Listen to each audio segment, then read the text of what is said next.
প্রায় ৬ বছর সংসার করার পর বিবাহ বিচ্ছেদের ঘোষণা দিলেন জনপ্রিয় কণ্ঠশিল্পী দিলশাদ নাহার কণা। চলতি বছরের ১৬ জুন ব্যবসায়ী মোহাম্মদ ইফতেখার গহিনের সঙ্গে তার বিবাহ বিচ্ছেদ সম্পন্ন হয়েছে বলে নিজেই জানিয়েছেন এই গায়িকা।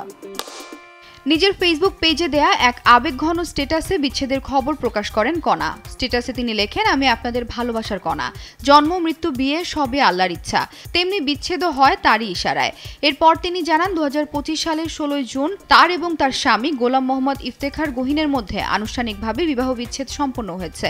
কণার ভাষায় এই সিদ্ধান্ত নেওয়া তাদের দুজনের জন্যই সহজ ছিল না, তবে পরস্পরের প্রতি সম্মান রেখে বোঝাপড়ার ভিত্তিতেই তারা এই সিদ্ধান্তে উপনীত হয়েছেন। এই মুহূর্তে গানে মনোনিবেশ করতে চান উল্লেখ করে ভক্তদের ভালোবাসা ও সমর্থন কামনা করেছেন এই গায়িকা। দীর্ঘ ৭ বছর প্রেমের পর ২০১৯ সালের ২১ এপ্রিল ব্যবসায়ী ইফতেখার গহিনকে বিয়ে করেছিলেন কণা। সেই সম্পর্কে ৬ বছরের মাথায় এসে শেষ হলো এই দম্পতির পথ চলা।